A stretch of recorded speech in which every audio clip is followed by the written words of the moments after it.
ಕಳೆದ 2 ದಿನಗಳಿಂದ ಮಳೆ ಹೆಚ್ಚಾದಂತ ಸಂದರ್ಭದಲ್ಲಿ ನಾನು ಕೂಡ ಮೊನ್ನೆ ದಿನ ನನ್ನ ಸ್ವಕ್ಷೇತ್ರ ಶಿಕಾರಿಪುರಕ್ಕೂ ಕೂಡ ನಾನು ಭೇಟಿಯನ್ನು ಕೊಟ್ಟಿದ್ದೆ. ಮಳೆ ಜಾಸ್ತಿ ಆಗಿರುವ ಪರಿಣಾಮ ಬಡವರು ಮನೆಯನ್ನ ಕಳೆದುಕೊಂಡಿದ್ದಾರೆ. ಮತ್ತೊಂದು ಕೂಡ ನಿನ್ನೆ ದಿನ ನಾನು ಕೂಡ ಉತ್ತರ ಕನ್ನಡ ಅಂಕೋಲ ತಾಲೂಕು ಏನು ಭೂಕುಸಿತದಿಂದ ಆಗಿರ್ತಕ್ಕಂಥ ಒಂದು ಅನಾಹುತ ಏನಾಗಿತ್ತು ಅಲ್ಲಿಗೂ ಕೂಡ ನಾನು ನಿನ್ನೆ ಭೇಟಿಯನ್ನು ಕೊಟ್ಟಿದ್ದೇನೆ. ನಾನು ಒಟ್ಟಾರೆಯಾಗಿ ಪ್ರಕರಣ ಬಗ್ಗೆ ನಾನು ಹೇಳೋದಾದ್ರೆ, ಒಂದು ಕಡೆ ಏನು ಮನೆ ಕುಸಿತಿದೆ, ಮಳೆಯಿಂದಾಗಿ ಮನೆಗಳು ಕುಸಿತಾ ಇದೆ, ರಾಜ್ಯಾದ್ಯಂತ ಆಗ್ತಾ ಇದೆ. ಇದು ಹಿಂದೆ ಬಿಜೆಪಿ ಸರ್ಕಾರ ಇದ್ದಾಗ, ಯಡಿಯೂರಪ್ಪನವರು ಮುಖ್ಯಮಂತ್ರಿಗಳಿದ್ದಾಗ NDRF ನಾರ್ಮ್ಸ್ ಪ್ರಕಾರ 1 ಲಕ್ಷ ರೂಪಾಯಿ ಕೊಡ್ತಾ ಇದ್ರು. ಆದ್ರೆ ಬಿಜೆಪಿ ಸರ್ಕಾರ ಇದ್ದಾಗ ಯಾರು ಬಡವರು ಮನೆಯನ್ನ ಕಳೆದುಕೊಂಡಿದ್ದಾರೆ ಮಳೆಯಿಂದಾಗಿ, ಆ ಮನೆಗಳೇನು ಕಳೆದುಕೊಂಡಿದ್ದಾರೆ ಅಂತ ಸಂದರ್ಭದಲ್ಲಿ NDRF ನಾರ್ಮ್ಸ್ 1 ಲಕ್ಷ ಇದ್ರೂ ಸಹ ಅಂದಿನ ಮುಖ್ಯಮಂತ್ರಿಗಳು ಯಡಿಯೂರಪ್ಪನವರು ಸಹಾನುಭೂತಿಯಿಂದ ಬಡವರಿಗೆ ಅನುಕೂಲ ಆಗಬೇಕು ಅಂತ ಹೇಳಿ ಮನೆಯನ್ನ ಕಳೆದುಕೊಂಡಂತ ಬಡವರಿಗೆ 5 ಲಕ್ಷ ರೂಪಾಯಿ ಕೊಡ್ತಕ್ಕಂಥ ಒಂದು ನಿರ್ಧಾರವನ್ನ ಅಂದಿನ ಸರ್ಕಾರ ಕೈಗೆತ್ತಿಕೊಂಡಿತ್ತು, ಸಂಪೂರ್ಣ ಮನೆ ನಾಶ ಆದಂತ ಸಂದರ್ಭದಲ್ಲಿ.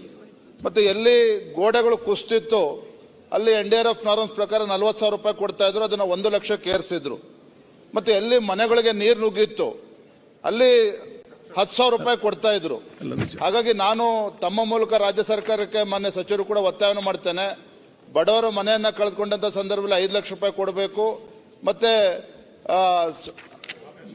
ಭಾಗಶಃ ಆದಂತ ಸಂದರ್ಭದಲ್ಲಿ 1 ಲಕ್ಷ ರೂಪಾಯಿ ಕೊಡಬೇಕು, ಮತ್ತೆ ಮನೆಗಳಿಗೆ ನೀರು ನುಗ್ಗಿದಾಗ 5,000 10,000 ರೂಪಾಯಿ ಕೊಡಬೇಕು ಅಂತಕ್ಕಂಥದ್ದು. ಜೊತೆಲಿ ಪ್ರಮುಖವಾಗಿ ಶಿರೂರಲ್ಲಿ ನಡೆದಿರ್ತಕ್ಕಂಥ ಘಟನೆ ಒಂದೇ ನಿಮಿಷದಲ್ಲಿ ಹೇಳ್ತೇನೆ ಅಧ್ಯಕ್ಷರೇ.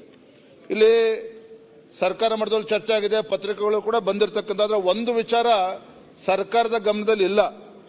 ಏನು ಶಿರೂರು ಗುಡ್ಡ ಕುಸಿತದಲ್ಲಿ ಲಕ್ಷ್ಮಣ್ ನಾಯಕ್ ಕುಟುಂಬದ ಎಲ್ಲ ಸದಸ್ಯರುಗಳು ನಿಧನ ಹೊಂದಿರತಕ್ಕಂಥದ್ದು ತಮಗೆ ತಿಳಿದಿರ್ತಕ್ಕಂಥ ವಿಚಾರ.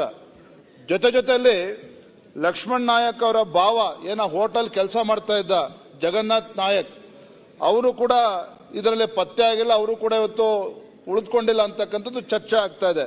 ಇಲ್ಲಿ ಬಹಳ ಪ್ರಮುಖ ಇರತಕ್ಕಂಥ ವಿಚಾರ ಅಂತ ಹೇಳಿದ್ರೆ, ಮನೆಯಲ್ಲಿ ಪಾಪ 3 ಜನ ಹೆಣ್ಮಕ್ಳಿದ್ದಾರೆ, ಅವರ ಧರ್ಮಪತ್ನಿನೂ ಕೂಡ ಇದ್ದಾರೆ. ಇಲ್ಲಿವರೆಗೂ ಆ ಕ್ಷೇತ್ರದ ಶಾಸಕರು ಕೂಡ ಭೇಟಿಯನ್ನು ಕೊಟ್ಟಿಲ್ಲ, ಸಚಿವರು ಕೂಡ ಭೇಟಿ ಕೊಟ್ಟಿಲ್ಲ. ತಮ್ಮ ಮೂಲಕ ನಾನು ಮಾನ್ಯ ಸರ್ಕಾರಕ್ಕೆ ಸಚಿವರು ವಿನಂತಿಯನ್ನು ಮಾಡ್ತೇನೆ, ಒತ್ತಾಯವನ್ನು ಮಾಡ್ತೇನೆ, ಆ ಕುಟುಂಬಕ್ಕೂ ಕೂಡ ಹೆಚ್ಚು ಪರಿಹಾರವನ್ನು ಕೊಡ್ತಕ್ಕಂಥ ಕೆಲಸ ತತ್ಕ್ಷಣ ಆಗಬೇಕಾಗಿದೆ. ಮತ್ತೆ ಅಲ್ಲಿ ಯಾರು ಮನೆಗಳನ್ನ ಕಳೆದುಕೊಂಡಿದ್ದಾರೆ, ಕೊಚ್ಚೋಗಿದೆ, ತತ್ಕ್ಷಣ ಅವರಿಗೆ ಸ್ಥಳಾಂತರಗೊಳಿಸ್ತಕ್ಕಂಥದ್ದು, ಮನೆಗಳನ್ನ ಕೊಡ್ತಕ್ಕಂಥದ್ದು, ಆ ವಿಚಾರದಲ್ಲೂ ಕೂಡ ಸರ್ಕಾರ ತತ್ಕ್ಷಣ ಗಮನಿಸಬೇಕು.